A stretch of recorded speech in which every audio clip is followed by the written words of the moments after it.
Harut اور ماروت کا واقعہ اسلامی تاریخ میں ایک اہم اور سبق آموز قصہ ہے جس کا ذکر قرآن مجید کی سورۃ البقرہ آیت میں آیا ہے۔ اس واقعے سے جادو، آزمائش اور ایمان کی حقیقتوں کو سمجھنے کا موقع ملتا ہے۔ یہ قصہ صرف ایک کہانی نہیں بلکہ اس میں کی گئی سبق اور عبرت پوشیدہ ہیں۔ آئیں اس قصے کو تفصیل سے جانتے ہیں۔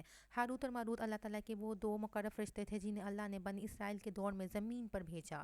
یہ فرشتہ اللہ کی اجازت سے انسانی شکل میں بابل کے شہر میں نازل ہوا۔ ان کا مقصد انسانوں کو جادو کی حقیقت سے آگاہ کرنا اور ان کا ایمان آزمانا تھا۔ قرآن مجید میں اللہ تعالیٰ نے ان کے بارے میں فرمایا، اور وہ جو بابل میں دو فرشتے ہاروت اور ماروت پر نازل کیا گیا تھا، اور وہ کسی کو کچھ نہ سکھاتے جب تک یہ نہ کہہ دیتے کہ ہم محض آزمائش کے لیے ہیں، بس تم کفر نہ کرو۔ اسرائیل کے کچھ لوگ اللہ کے احکامات سے منحرف ہو گئے تھے اور جادو کی طرف مائل ہو گئے تھے۔ وہ اپنے مقصد کے لیے جادو کا استعمال کرنے لگے اور لوگوں کو نقصان پہنچانے لگے۔ اللہ تعالیٰ نے انسانوں کو آزمائش میں ڈالنے کے لیے ہاروت اور ماروت کو زمین پر بھیجا تاکہ وہ لوگوں کو جادو کی حقیقت بتائیں اور خبردار کریں کہ جادو کرنا کفر ہے۔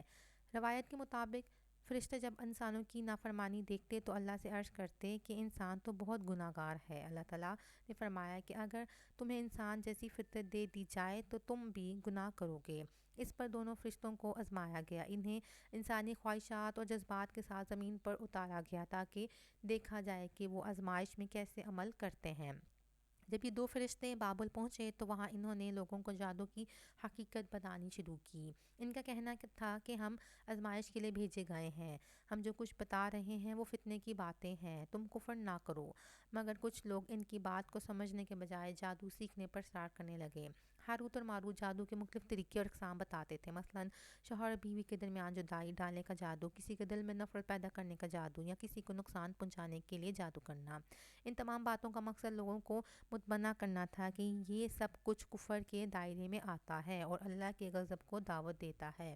ہاروت اور ماروت ہر فرد کو پہلے خبردار کرتے تھے کہ ہم تمہیں یہ علم آزمائش کے لیے بتا رہے ہیں، تم اس کا غلط استعمال نہ کرو۔ مگر بعض لوگ اپنی خواہشات میں بہہ کر اس علم کا استعمال کر لیتے اور پھر اسے گناہ کے کاموں میں استعمال کر لیتے۔ روایت میں آیا ہے کہ ہاروت اور ماروت خود بھی ایک سخت آزمائش میں مبتلا ہوئے۔ ایک عورت جس کا نام بعض روایت میں زہرا آیا ہے نے انہیں فتنے میں مبتلا کرنے کی کوشش کی۔ اس آزمائش میں ہاروت اور ماروت نے خطا کی اور اللہ کی نافرمانی کی۔ اس پر اللہ نے انہیں دنیا میں عذاب دیا اور ان کو قیامت تک کے لیے بابل میں ایک کنویں میں مہلک کر دیا گیا۔ قرآن مجید میں واضح الفاظ میں کہا گیا ہے کہ یہ فرشتے لوگوں کو جادو نہیں سکھاتے تھے بلکہ خبردار کرتے تھے۔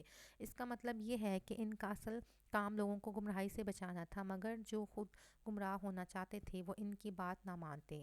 اس واقعے سے ہمیں یہ سبق ملتا ہے کہ علم خود برا یا اچھا نہیں ہوتا بلکہ اس کا استعمال اسے اچھا یا برا بناتا ہے۔ جیسے جادو کا علم اگر صرف حق کو سمجھنے کے لیے ہو تو یہ جائز ہو سکتا ہے، مگر اس کا غلط استعمال کفر کے زمرے میں آتا ہے۔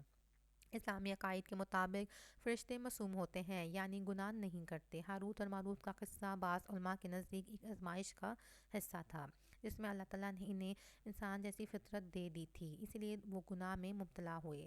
بعض مفسرین اسے محض ایک تمثیلی واقعہ قرار دیتے ہیں۔ روایت کے مطابق ہاروت اور ماروت نے اللہ سے توبہ کی، مگر اللہ نے ان کی توبہ کو دنیا میں قبول نہیں کیا۔ انہیں بابل کے کنویں میں قید کر دیا گیا جہاں وہ قیامت تک مہلک رہیں گے۔ اسلام میں جادو کرنا حرام اور کفر ہے۔ جو شخص جادو کرتا ہے یا کسی جادوگر سے مدد لیتا ہے تو وہ اللہ کی نافرمانی کرتا ہے۔ حضور صلی اللہ علیہ وآلہ وسلم نے فرمایا، جو شخص کسی کاہن یا جادوگر کے پاس جائے اور اس کی بات کی تصدیق کرے، اس نے محمد صلی اللہ علیہ وآلہ وسلم پر نازل ہونے والے دین کا انکار کیا۔ اللہ کی آزمائش سے ہر کوئی گزر سکتا ہے، حتیٰ کہ فرشتے بھی۔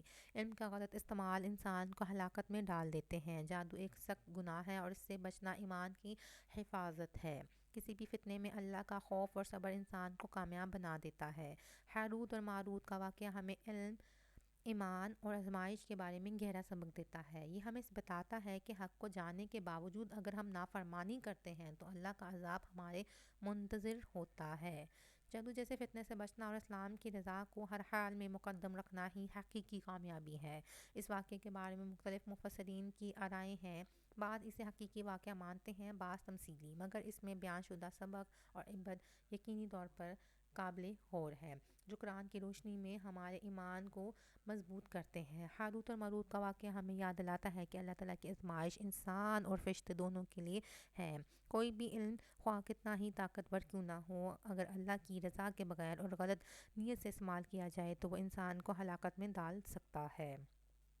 ہمیں چاہیے کہ ہم ہر علم کو اللہ کے احکام کے تابع رکھیں اور کبھی بھی ایسے اعمال میں نہ پڑیں جو ایمان کو خطرے میں ڈال دیں۔ اس واقعے کی روشنی میں ہمیں سچائی، پرہیزگاری اور اللہ کے خوف کو دل میں زندہ رکھنا چاہیے تاکہ ہم دنیا اور آخرت میں کامیاب ہو سکیں۔